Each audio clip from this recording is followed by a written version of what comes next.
Alors, bonsoir les amis ou bonjour selon où vous êtes. Peut-être vous le savez déjà, j'ai une chaîne en anglais qui parle des affaires africaines. Et ce que j'ai réalisé, c'est que il y a des pays en Afrique qui parlent français et qui ont des affaires intéressantes.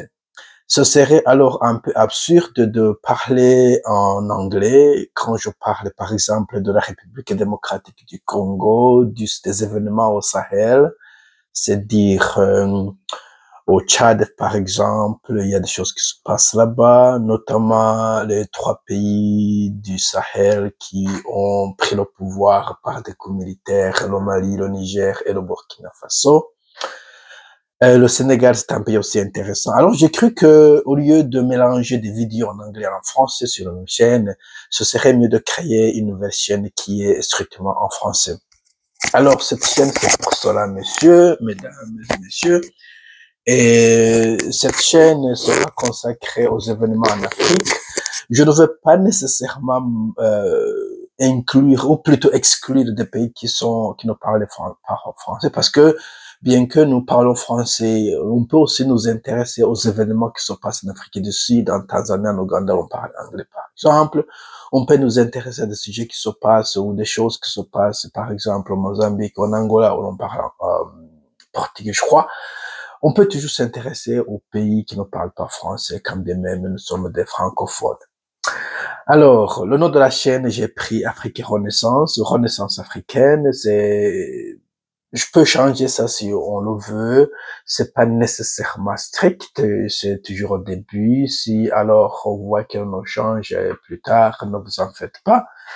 La deuxième chose, je vais parler des côtés souvent, des problèmes souvent contentieux, de la politique, de l'économie, de la société. Je sais que lorsqu'on parle de ces choses-là, c'est en Afrique, on a toujours tendance à vouloir défendre les nôtres, notre pays, notre gouvernement, ce que je comprends, ce que je comprends. On a toujours cette habitude tribale entre nous, pas seulement avec les Africains, mais aussi avec d'autres peuples, les gens qui se ressemblent, les gens qui ont les mêmes idées, ont toujours tendance à s'accumuler ensemble et à défendre leur manière d'être, si vous voulez. Alors, il y aura un peu de controversie. Je veux parler de l'Afrique en général, mais je vais m'acharner au côté un peu, pas négatif, mais là où je vois que on peut toujours avoir un changement. Par exemple, la guerre au Congo, on peut toujours essayer de la résoudre d'une manière pacifique. Peut-être d'autres guerres aussi. Et puis, c'est ça la première chose, soyez un peu patient. Si donc je parle de votre pays et que vous n'êtes pas d'accord avec mon évaluation de la situation, vous êtes toujours bienvenu à faire des commentaires, mais essayons d'être très civilisés. Ça ne vaut pas la peine d'être très énerveux, euh, très négatif, si vous voulez. Vous pouvez toujours m'informer ou faire des discussions un peu civilisées sur des sujets où même vous ne vous entendez pas. C'est la démocratie, c'est là donc la civilisation moderne. La deuxième chose, le français, c'est ma deuxième langue, je crois. J'ai parlé une autre langue à la maison et puis j'ai appris, comme la plupart des colonies françaises et belges, on apprend le français à l'école, on l'utilise comme langue d'éducation. Mais malheureusement, heureusement, c'est pas après l'école secondaire, j'ai quitté le Burundi pour me rendre dans des pays où on parle anglais, notamment l'Afrique du Sud où j'ai fait mes études supérieures. Alors, mon français est vraiment, c'est pas polished, c'est pas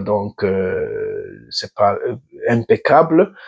Alors, si vous trouvez que j'hésite à trouver des mots comme vous l'avez déjà vu, soyez patient avec moi. Et puis aussi la prononciation, puisque j'ai toujours des influences de ma langue natale, de ma langue maternelle. Il y aura des moments où ma prononciation est purement africaine ou peut-être la manière même dont je formule les phrases vous serait peut-être un peu étrange, ne vous en faites pas, comme je le disais, c'est pas ma langue. Ce que je vais essayer de faire peut-être, c'est de parler plus doucement, puisque l'on m'a appris plus loin que lorsque la langue n'est pas la vôtre, on peut vous comprendre le plus ou le mieux lorsque vous parlez un peu doucement. Alors, je vais essayer de le faire. Puis, ah oui, comme je le disais, le vocabulaire n'est pas très élevé. Comme je le disais, j'ai pas utilisé le français dans les dernières 24 ans, je dirais, puisque j'ai quitté le pays dans les années 80, non, 90, 97. Donc, plus de 20 ans que je ne parlais vraiment pas français. Et puis, la grammaire française est très compliquée. Alors, je vais faire des erreurs, bien sûr. Comparé à l'anglais, c'est vraiment complexe. Alors, je vais faire des erreurs grammaticales, ne vous en faites pas. La plus importante chose, c'est que donc, vous m'entendez. Et si vous ne m'entendez pas, vous êtes toujours libre de poser des questions dans la section des commentaires sur la vidéo. Et puis, la chose, en ce qui concerne le contenu, bien sûr, il y aura des cas où je ne sais pas exactement où est la vérité, puisque souvent, lorsqu'il y a un conflit, par exemple, il y a toujours deux vérités, si vous voulez, ou plus qu'une vérité. Si, excuse-moi, je bois un peu de l'eau. Si je prends l'exemple du Congo, par exemple, je veux dire le Congo démocratique. Si vous demandez ce qui se passe, ou même historiquement ce qui s'est passé avec la région du Nord Kivu, et vous demandez à quelqu'un du Rwanda, par exemple, ou des alliés du M23, ils vont vous dire une histoire qui est différente de l'histoire que vous proposera, par exemple, le gouvernement de Kinshasa et leurs alliés. Alors, il y aura toujours de ces contradictions-là, et souvent c'est difficile de voir, de connaître la vérité. On peut prendre un côté et accepter que ce soit la